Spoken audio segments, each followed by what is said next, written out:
Hello and welcome to another complete Cambridge IGCSE physics lesson where you'll learn absolutely everything you need to know on topic 1.8 on pressure. As always, we'll be following the Cambridge syllabus exactly and we'll cover absolutely everything you need to know for your final exam. Before we begin, a quick reminder that IGCSE Physics, the complete course, will be available to download as soon as I've finished producing all the videos, so look out for a link in the description to that. Pressure is defined as force per unit area and is calculated using the equation P equals F over A, where P is pressure in pascals or newtons per meter squared, F is force in newtons, and A is area in meters squared. Note that the unit for pressure may be exchanged for newtons per centimeter squared if area is given in centimeters squared, and that the equation can be rearranged to calculate force or area if the other two quantities are known. For example, a rectangular block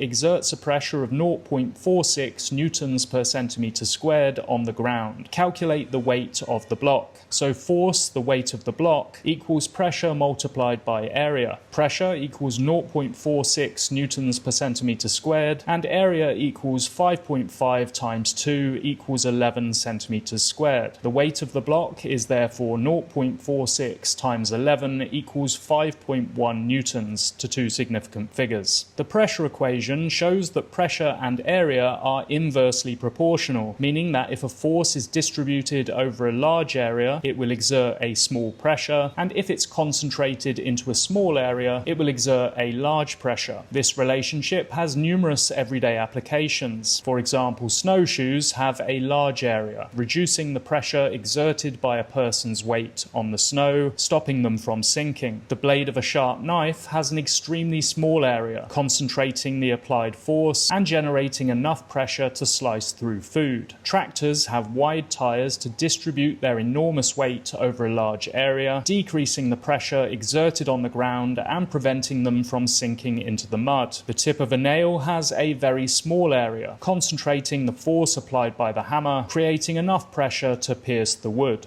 Liquids also exert pressure. They do so evenly across an object's whole surface. The pressure beneath the surface of a liquid increases with depth and the density of the liquid. This is because the pressure in a liquid results from the weight force of the liquid above it. At greater depths, there's more liquid above you, and denser liquids are heavier. They have more mass per unit volume. Okay, that's everything for core, so we'll move on now to the extended section. The equation for the change in pressure beneath the surface of a liquid is delta P equals rho g delta H, where delta P is change in pressure in pascals or newtons per meter squared, rho is the density of the liquid in kilograms per meter cubed, g is gravitational field strength, which is 9.8 newtons per kilogram, and delta H is change in depth in meters. For example, the diagram represents a column of liquid. Pressure due to the liquid at the bottom of the column is 6,000 newtons per meter squared. Calculate the density of the liquid. So the equation for change in pressure, rearranged to isolate density, is density equals change in pressure divided by gravitational field strength multiplied by change in height. Pressure is 6,000 newtons per meter squared, g is 9.8 newtons per kilogram, and depth is 50 centimeters, which we need to convert to 0.5 meters. Therefore, density equals 6,000 divided by 9.8 times 0.5, which is 1,200 kilograms per meter cubed, to two significant figures. Well done, you've just covered absolutely everything you need to know on topic 1.8 on pressure.